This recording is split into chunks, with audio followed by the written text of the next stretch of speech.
Hello everyone, welcome to now है UPSC. उम्मीद करती हूँ आप सभी अच्छे होंगे और आपकी प्रिपरेशन बहुत अच्छे से चल रही होगी। तो जैसे कि हम लोग पिछले वीडियो में टिल मौर्यन एम्पायर कंप्लीट कर चुके थे, ठीक है। इससे पहले की जो 3 डायनेस्टी थी, जो कि आपकी Haryanka dynasty, Shishunaga dynasty, then Nanda dynasty, वो हम कंप्लीट कर चुके थे। लास्ट में हमने एक कहानी देखी थी धनानंदा और कौटिल्य की, जिन्हें आप चाणक्य भी कहते हैं, ठीक है। तो उनके कहानी के बाद में हमें पता चला था कि वो ढूंढने जाते हैं किसी को, और चंद्रगुप्त मौर्य को वो एज अ नेक्स्ट सक्सेसर ढूंढ के लाते हैं। एक मर्सनरी आर्मी यानी कि किराए की आर्मी बनाते हैं और फिर लड़ते हैं नंदा से, और उनको डिफीट करके नंदा की आर्मी को कैप्चर कर लेते हैं। फाइनली उस एरिया में अपना कंट्रोल बिठा लेते हैं, और जहां से आपका मौर्यन एम्पायर स्टार्ट हो जाता है, ठीक है। यहाँ ये थी अब तक की कहानी। अब आगे देखिए, चलिए। तो अभी हमने देखा कि मौर्यन एम्पायर जो था, वो अभी आप देखेंगे कि धीरे धीरे जो मौर्यन एम्पायर है वो बहुत ज्यादा एक्सटेंट तक बढ़ता जाएगा। मगधन एम्पायर का ही पार्ट है ये, ठीक है। तो ये देखो, आपका ये अफगानिस्तान वाला एरिया, आपका ये पाकिस्तान वाला एरिया, इधर आपका काफी नेपाल वाला हिस्सा, ठीक है। इधर आपका नीचे साउथ इंडिया, पूरा डेक्कन वाला जो एरिया है आपका, इधर इवन म्यांमार तक, नॉर्थ ईस्ट और म्यांमार, ये सारा एरिया किसके कंट्रोल में है? मौर्यन एम्पायर के कंट्रोल में है, ठीक है। चलिए, अभी हम बढ़ते हैं कि सोर्सेस क्या है, कहां से आपको इनके बारे में पता चलता है। तो let's just have a look, ठीक है। सबसे इंपॉर्टेंट सोर्सेज आपके इनमें, एक तो पहला कौटिल्य है। कौटिल्य ने जो बुक लिखी है दैट इज अर्थशास्त्र, क्योंकि हमें पता है कौटिल्य इसी टाइम पीरियड से बिलोंग करते हैं, और उनकी ये खुद की लिखी हुई बुक है, तो ये काफी रेलेवेंट हो सकती है, ठीक है। सेकंड है आपके मोस्ट इंपॉर्टेंट लिटरेरी सोर्सेज में आपके आते हैं मेगस्थनीज की बुक इंडिका, ठीक है। मेगस्थनीज एक ग्रीस एम्बेसडर है, जिनके बारे में हम आगे पढ़ेंगे, किसके कोर्ट में थे, क्या थे, ठीक है। तो अभी के लिए फिलहाल मेगस्थनीज ने एक बुक लिखी है दैट इज इंडिका, और वो इंडिका आपका एक बहुत इंपॉर्टेंट सोर्स रहती है मौर्यन एम्पायर के लिए, ठीक है। देन अशोका के जो इंस्क्रिप्शन है, अशोका ने जो इंस्क्रिप्शन लिखवाए हैं, अशोका पहला एक ऐसा रूलर था जो इंटरेक्ट करता था कॉमन पीपल से थ्रू इंस्क्रिप्शन डायरेक्टली, राइट। तो उसके जो इंस्क्रिप्शन हैं उसने रॉक पर भी लिखवाए हैं, ठीक है। उसने कुछ पिलर्स बना के भी लिखवाए हैं। तो रॉक एडिक्ट्स और पिलर एडिक्ट्स जो है, उनसे जो हमें चीजें देखने को मिलती हैं वो इस टाइम पीरियड के बारे में हमें बताती हैं। उसके बाद में आते हैं आपके कुछ टेक्स्ट, जो कि आपके हैं दिव्यवादन एंड अशोकावादन, ठीक है। इनसे भी आपको कुछ ना कुछ पता चलता है आपके मौर्यन पीरियड के बारे में। उसके बाद में श्रीलंका के बुद्धिस्ट 2 क्रॉनिकल्स हैं, जो है एक आपके महावंशा एंड दीपवंशा, ठीक है। महावंशा एंड दीपवंशा, ये दोनों भी इंपॉर्टेंट टेक्स्ट हैं। अगर श्रीलंका के टेक्स्ट की कभी बात आए तो ये दोनों टेक्स्ट आपको याद रखने हैं, ठीक है। देन कम्स, और इसके बारे में आपके किंग्स की लिस्ट जो है पुराण में भी कहीं ना कहीं आपको मिल जाती है, ठीक है। उसके बाद में बुलंदी बाग एंड कुम्हार आर्कोलॉजिकल रिमेन्स जो है, ठीक है। बुलंदी बाग और कुम्हार आर्कोलॉजिकल रिमेन्स जो है, जो एसोसिएटेड है आपके मौर्यन एम्पायर के साथ में, ठीक है। चलो, अभी आपको एक आइडिया हो गया कि इन चीजों से हमें पता चलता है मौर्यन एम्पायर के बारे में। आगे आगे जैसे आप बढ़ोगे तो इन चीजों को कहीं ना कहीं कोरिलेट करते हुए चलोगे, चीजें आएंगी। तो आपकी कौटिल्य के बारे में आप बहुत कुछ पढ़ेंगे, आपके मगस्थनीज कहाँ से आए हैं ये हम देखेंगे, ठीक है। और थोड़ा बहुत इनसे भी रिलेटेड हमें आगे देखने को मिल सकता है। चलो स्टार्ट करते हैं। सबसे पहले रूलर जो चंद्रगुप्त मौर्य है, हमें पता है कि वो आए किस तरीके से, ठीक है। बाकी हम और इधर देखते हैं, ठीक है। देखो, चंद्रगुप्त मौर्य के टाइम पीरियड में जो आपकी टेरिटरी है वो इतनी है, ठीक है, और भी एक्सपैंड होती है। आपका कलिंगा वाला रीजन भी ये कंट्रोल कर लेते हैं, और बहुत एक मेजर अमाउंट में एक्सटेंड होती है आपकी जो टेरिटरी है चंद्रगुप्त मौर्य के अंडर में, ठीक है। चंद्रगुप्त मौर्य, अच्छा हमेशा याद रखेंगे ये किन के बाद में आए थे? ये डायनेस्टी नंदा डायनेस्टी के बाद में आई थी, और धनानंदा के बाद में आई थी, ठीक है। धनानंदा के बाद में चंद्रगुप्त मौर्य रूलर थे, और ऐसा भी कह सकते हैं कि ये फाउंडर हैं आपके मौर्यन डायनेस्टी के। और बाय द वे, इनको जिन्होंने फाउंड किया है वो खुद कौटिल्य हैं, ठीक है। चलो, Chandragupta Maurya, Chandragupta origin are shrouded in mystery. तो काफी सारी मिस्ट्री है कि इनका ओरिजिन कहाँ से हुआ, ये किस वर्णा से बिलोंग करते थे, क्षत्रिय बिलोंग से करते थे या फिर शूद्र वर्णा से बिलोंग करते थे। ठीक है, देखो काफी एक बुद्धिस्ट टेक्स्ट है आपका, एक बुद्धिस्ट सोर्सेस के हिसाब से आपको बताया जाता है कि चंद्रगुप्त जो थे वो क्षत्रिय थे, चंद्रगुप्त जो थे वो क्षत्रिय थे। ठीक है, लेकिन आपके जो और एविडेंसेस हैं, जैसे कि आपके एक आपका है परिशिष्ट पर्वन। ठीक है, परिशिष्ट पर्वन जो है एक जैनिज्म का टेक्स्ट है, जैना टेक्स्ट है, जो आपका हेमचंद्र ने लिखा है। इसमें चंद्रगुप्त मौर्य को ग्रैंडसन बताया जाता है, ग्रैंडसन बताया जाता है, जो चीफ टेमर क्लैन नहीं होता है, मतलब सॉरी पीकॉक टेमर क्लैन होता है, जहां पे पीकॉक टेमर के जो क्लैन है उनका उनका आपको उनके जो चीफ थे उनका ग्रैंडसन बताया जाता है। ठीक है, समवेयर ये बताया जाता है कि ये स्टूडेंट थे आपके कौटिल्य के, खुद चाणक्य के स्टूडेंट थे, एंड नॉन वॉरियर लीनेज से बिलोंग करते हैं, हम्बल बर्थ उनकी हुई थी, प्रोबेबली शूद्र की वुमेन से इन्होंने जन्म लिया था। ठीक है, तो इस तरीके के कुछ पॉइंट्स रखे जाते हैं कि किस तरीके से किस वर्णा से बिलोंग करते हैं आपके चंद्रगुप्त, या फिर उनका ओरिजिन हुआ कैसे, वो आए कैसे। ठीक है, तो ये वाली चीजें इंदर रखी जाती हैं। अब आगे देखते हैं। तो Chandragupta took advantages of the public resentment against Dhanananda and uprooted the Nanda rule and set up the Mauryan empire. तो ये हम जानते हैं कि धनानंद जो रूलर थे, जो लास्ट रूलर थे आपके नंदा डायनेस्टी के, वो बहुत ज्यादा एग्रेसिव और ऑपरेसिव थे। एग्रेसिव भी थे, काफी गुस्सा वाले भी थे, और ऑपरेसिव भी थे। ठीक है, ऑपरेस किया करते थे लोगों को। ठीक है, तो ऑपरेसिव और एग्रेसिव होने के कारण इनके जो बेसिक सपोर्ट थी ना, पब्लिक सपोर्ट थी, वो इनके पास में नहीं थी। तो with the help of advantage उठाया चंद्रगुप्त मौर्य ने, जो धनानंद के अगेंस्ट में पब्लिक की रिसेंटमेंट थी, ठीक है, उनके अगेंस्ट में जो पब्लिक थी उसका फायदा उठाते हुए चंद्रगुप्त ने क्या किया, नंदा रूल को अपरूट कर दिया, यानी कि हटा दिया, और मौर्यन एम्पायर को स्टेबलिश किया। कब किया? 322 बीसीई में किया। बहुत धीरे, बहुत प्यार से हम चीजें समझते चलेंगे। ठीक है, he inherited a large army of Nandas. अब जब उन्होंने उनको कनकर मतलब हरा दिया, अपरूट कर दिया, तो क्या होगा फिर? लार्ज आर्मी जो उनकी थी पहले नंदास की, वो अब किसकी हो जाएगी? मौर्यंस की हो जाएगी, right. Which he used to conquer almost whole of the north and the northwest and the large portion of the peninsular plateau। तो जिसकी मदद से इन्होंने क्या किया, बहुत सारे कंक्वेस्ट में इन्होंने उसकी हेल्प से कंक्वेस्ट किए। जैसे उन्होंने पूरा जो नॉर्दर्न वाला एरिया है वो तो आपको पता ही है, कंकर कर लिया। विद दैट जो नॉर्थ वेस्ट वाला पार्ट है आपका, अफगानिस्तान, पाकिस्तान और नॉर्थ वेस्ट इंडियन वाला जो पार्ट है वो भी कंक्वेस्ट कर लिया। And with that peninsular India जो है आपका, साउदर्न इंडिया में जो आपका डेक्कन वाला रीजन है, उस पे भी इन्होंने कंट्रोल किया। ठीक है, then comes he was the chief architect of the Mauryan empire and build a vast empire. Chandragupta Maurya जो है वो चीफ आर्किटेक्ट है आपके मौर्यन एम्पायर के, मतलब मेन आर्किटेक्ट जिन्होंने पूरा मौर्यन एम्पायर खड़ा किया है, उनके चीफ आर्किटेक्ट है ये। ठीक है, और उन्होंने एक बहुत बड़ा एम्पायर खड़ा किया था, बहुत वास्ट इन्होंने अपना एक्सपेंशन किया था। ठीक है, जैसा कि आपको दिख ही रहा है यहाँ से, इन्होंने नॉर्थ, साउथ, ईस्ट, वेस्ट सब पे कब्जा कर रखा था, सबको कनकर कर रखा था। ठीक है, and built a vast empire which included, किस किस पार्ट को वो इंक्लूड करता था? सी है, विच इंक्लूडेड बिहार, जो सेंट्रल इंडिया यानी कि आपका नॉर्थ सेंट्रल इंडिया वाला पार्ट हो गया, Nepal, then western and northern, western and north western India, and then the Deccan. ठीक है, तो ये वाला एरिया जो था कनकर कर रखा था आपके चंद्रगुप्त मौर्य ने। ठीक है, अब कौटिल्य का क्या रोल है चंद्रगुप्त मौर्य के साथ में, कि कौटिल्य ने स्ट्रेटेजी प्रोवाइड की, कौटिल्य ने चंद्रगुप्त मौर्य को स्ट्रेटेजी प्रोवाइड की, और चंद्रगुप्त ने क्या किया, उसको लागू करते गए, उसको एग्जीक्यूट करते गए। ठीक है, कौटिल्य ने बताया तरीका ऐसे करना है, वो उसको करते गए। ठीक है, and they had raised a mercenary army of their own, उन्होंने अपनी खुद की मर्सिनरी आर्मी स्टेब्लिश की। मर्सिनरी का मतलब होता है किराए पर लिया हुआ।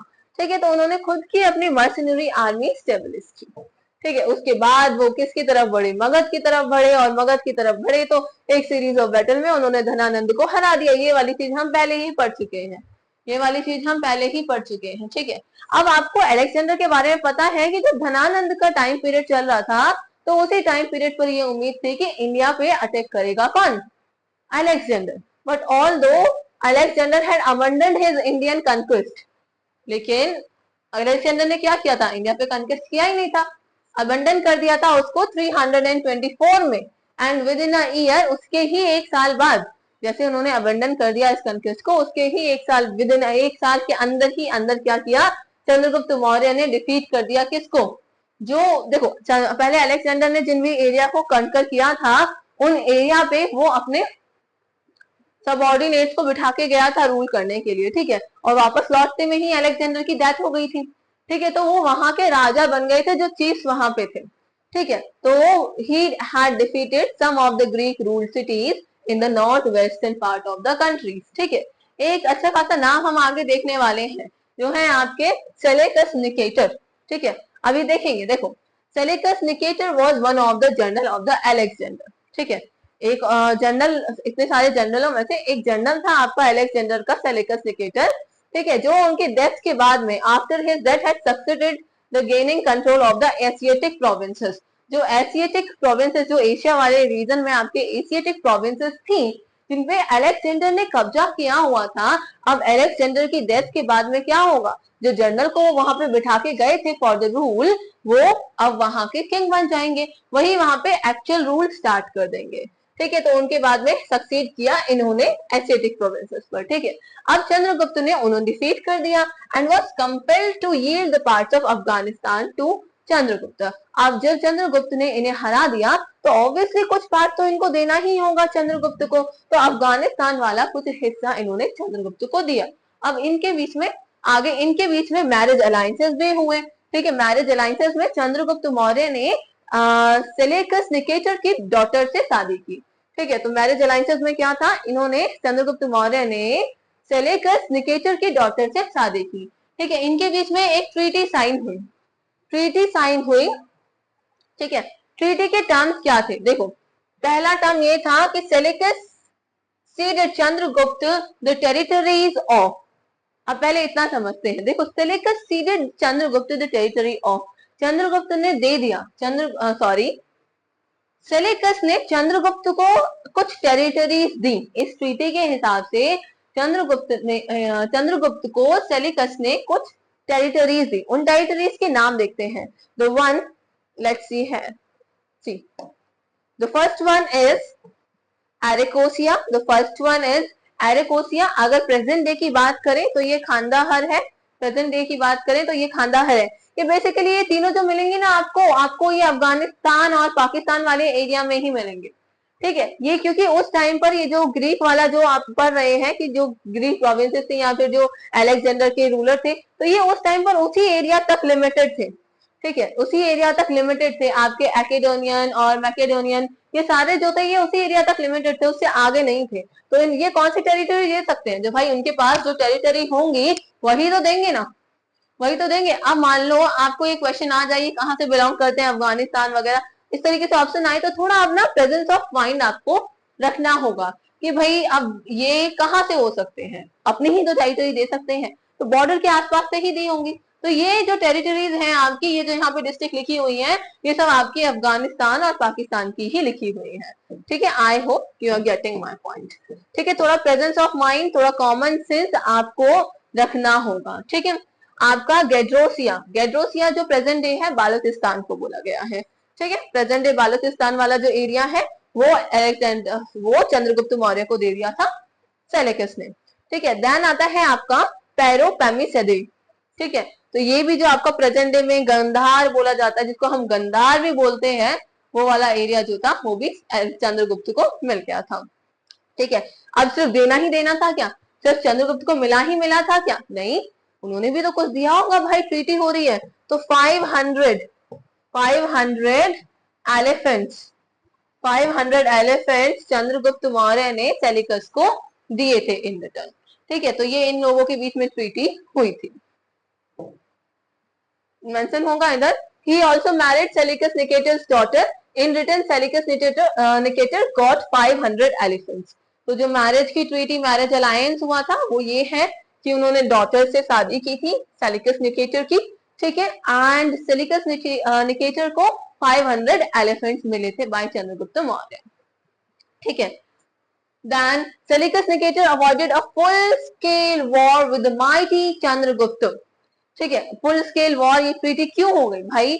जब कोई एक एटलीस्ट रुक जाएगा या फिर दोनों के बीच में वो उसको फुल स्केल वॉर नहीं करना चाह रहे हैं, उसको वैसे ही रिजॉल्व करना चाह रहे हैं, तब ट्रीटी होगी, ठीक है। तो जो आपके सेलिकस थे वो फुल स्केल वॉर नहीं करना चाहते थे। माइटी चंद्रगुप्त मौर्य लिखा हुआ है यहाँ पे, क्योंकि उनको एक बहुत बड़ा पोजीशन दर्शाई गई है, उनके यहाँ पे बहुत वैल्यू और एक बहुत ताकत इनकी दर्शाई गई है, ठीक है। इन रिटर्न गॉड, अब लड़ाई नहीं करना चाहते थे, उसके रिटर्न में उनको जो वॉर में लड़ने में उनको काम आएंगे ऐसे एसेट्स मिले। जैसे आपको पता है क्या मिला उनको, 500 एलिफेंट्स मिले। उनसे, उनकी मदद से जो उनका आगे कुछ 4 साल बाद में जो बैटल होना था, उनका आगे जो कुछ 4-5 साल बाद में जो बैटल होना था, बैटल ऑफ इप्सिस, उसमें उन्होंने जीता और उसमें उन्होंने अच्छे से लड़ाई की, ठीक है। तो ये इनकी ट्रीटी का बात थी, ठीक है। अच्छा, इसके बाद में ग्रीक हिस्टोरियन जो थे सेलिकस के कोर्ट के ही थे, सेलिकस की तरफ से ही मेगास्थनीज जो थे वो मौर्यन कोर्ट में आए,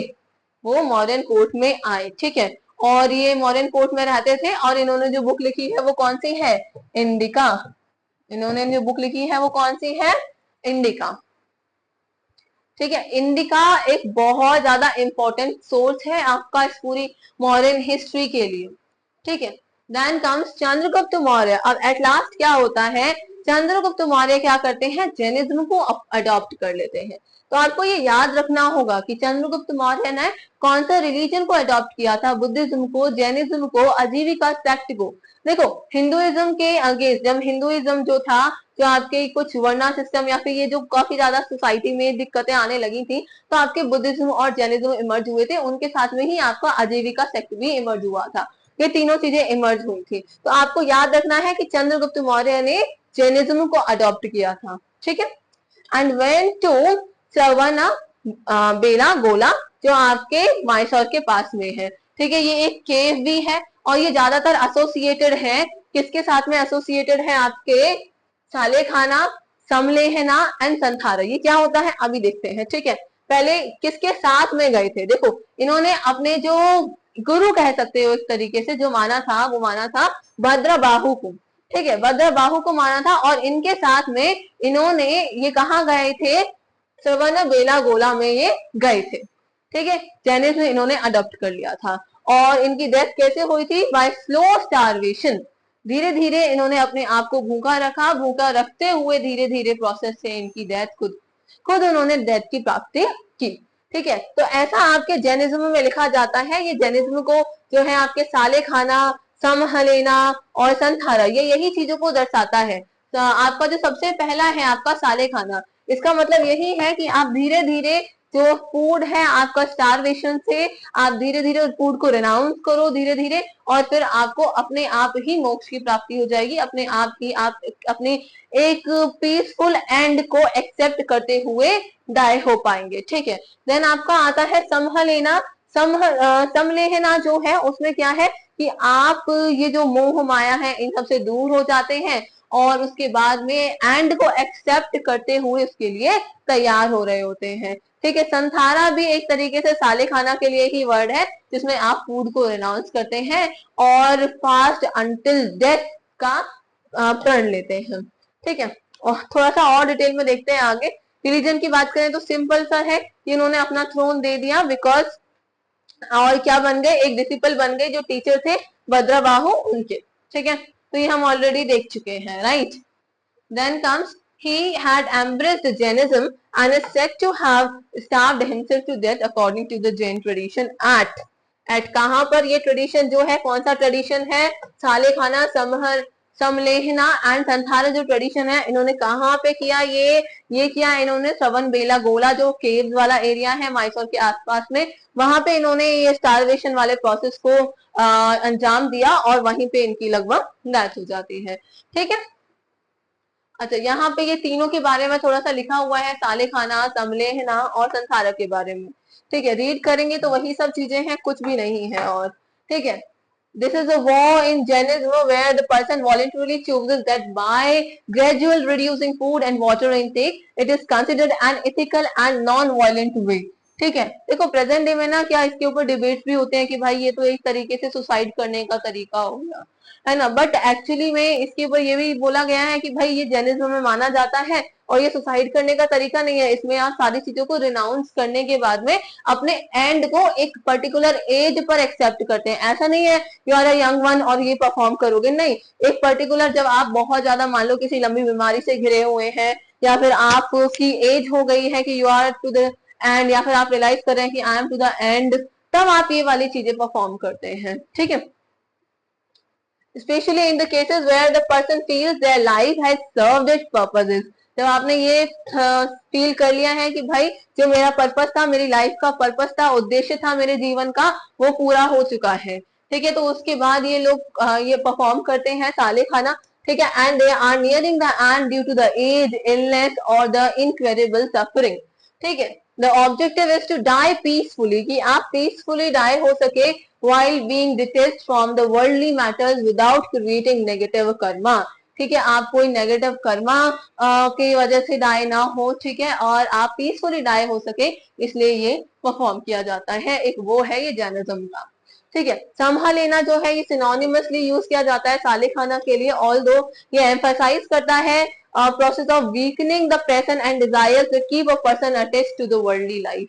मतलब इसमें आपको सब रिनाउंस करना होता है ना धीरे धीरे। तो ये एम्फसाइज करता है कि आपके जो पैशन है, आपके जो डिजायर है, जो पैशन है आपका और जो डिजायर है, ये दो चीजें ऐसी हैं जो आपको वर्ल्डली लाइफ से कनेक्ट रखती हैं।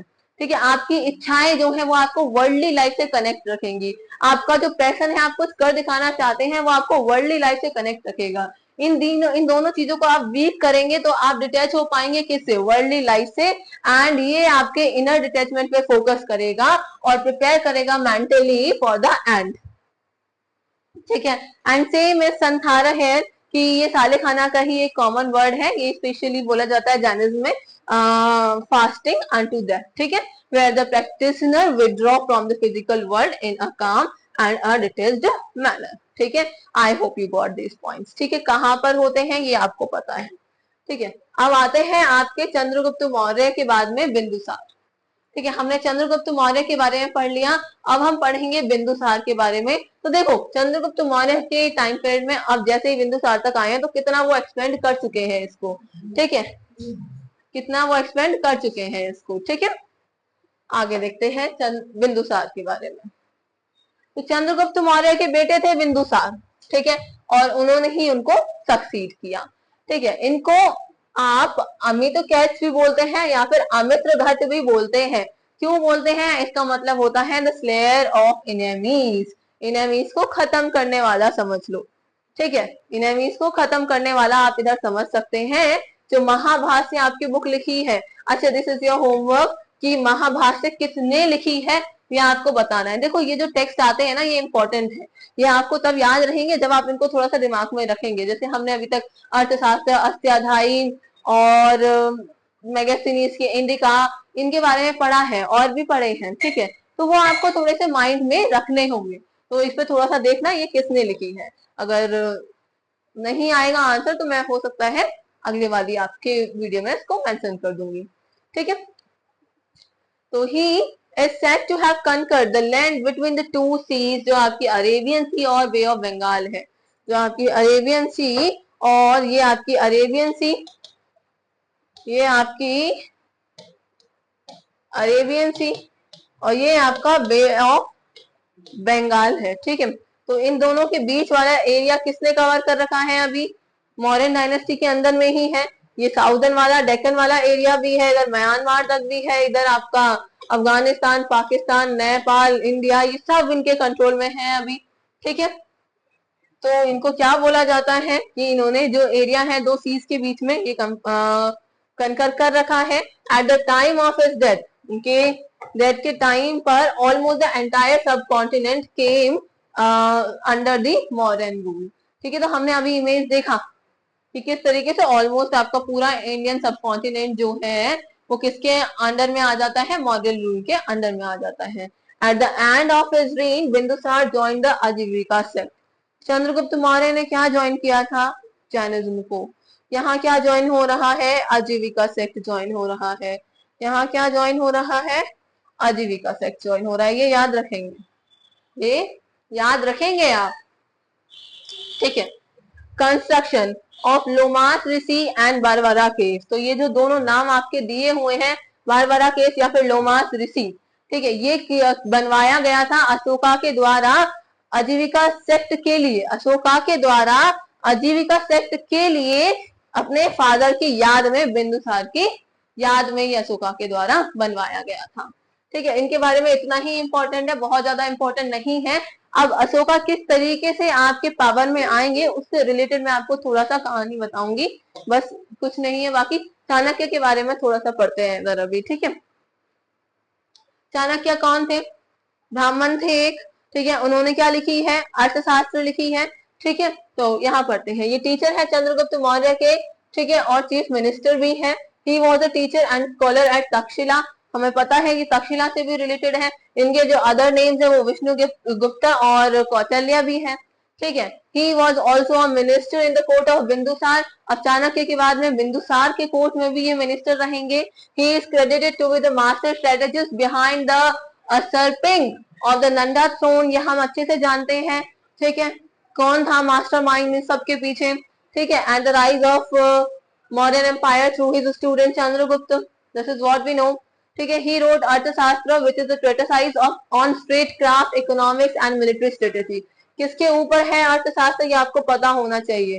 किसके ऊपर है अर्थशास्त्र, ये आपको पता होना चाहिए, state craft, economy and military, ठीक है। तो इन तीनों के ऊपर है। देन कम्स द अर्थशास्त्र जो 9th सेंचुरी में लिखी गई थी, आपकी 12th सेंचुरी में लिखी गई थी, ठीक है। Arthashastra was rediscovered by R Shamasastry in 1905 after it had disappeared in the 12th century। तो जो ये टाइम पीरियड में लिखी गई थी, उस टाइम पीरियड में जब कौटिल्य के द्वारा ये लिखी गई थी, उसके बाद ये 12th सेंचुरी में क्या हो गया था, डिसअपियर हो गई थी। तो इसको फिर से जो रीडिस्कवर किया था वो आर रामशास्त्री ने ही किया था, ठीक है। देन इनके वर्क में 15 बुक आती हैं और 180 चैप्टर्स आते हैं, ठीक है। और ये 3 पार्ट में जो मेनली डिवाइडेड है वो देख लेते हैं जरा, ठीक है। King, council of minister and department of the government, ये पहला है हो गया, ठीक है। जो मेन थीम्स है इसकी, उनमें से पहली थीम है फिर civil and criminal laws and diplomacy of war. देखने में नाम से ऐसा लगता है कि इकोनॉमी से रिलेटेड ज्यादा होगी, है ना, बट नहीं, पॉलिटी और एडमिनिस्ट्रेशन से ज्यादा रिलेटेड है ये, ठीक है। Then it also contains information on trade and markets, a method to screen ministers, spies, duty of kings, ethics, social welfare, agriculture, mining, metallurgy, medicine, forest, कुछ नहीं छोड़ा, सब चीजें कवर कर ली हैं, ठीक है। तो Chanakya is also called the Indian Machiavelli.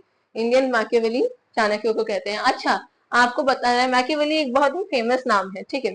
World history में मैकियावेली एक बहुत ही फेमस नाम है। आपको ये बताना है कि ये कौन से स्टेट से बिलोंग करते हैं, ये कौन से स्टेट से बिलोंग करते हैं, ठीक है। और मैकियावेली से कंपेयर क्यों किया गया है चाणक्य को, ठीक है। थोड़ा सा रिसर्च करना इंपॉर्टेंट है, जस्ट सुन के काम खत्म नहीं हो जाता है। You are preparing for UPSC, research करेंगे थोड़ी सी, ठीक है। अपना प्रेजेंस ऑफ माइंड रखना, जो चीजें हम पढ़ रहे हैं वो चीजें शायद डायरेक्टली नहीं आए, जो चीजें हम पढ़ रहे हैं शायद डायरेक्टली नहीं आए, लेकिन इनको अगर आप माइंड में रखेंगे तो शायद आप आंसर कर पाए, ठीक है। याद रखेंगे चीजें, कोरिलेशन वाली पावर आपके माइंड में, आपकी जो माइंड की पावर है ज्यादा होनी चाहिए, ठीक है। ये आपको पढ़ते पढ़ते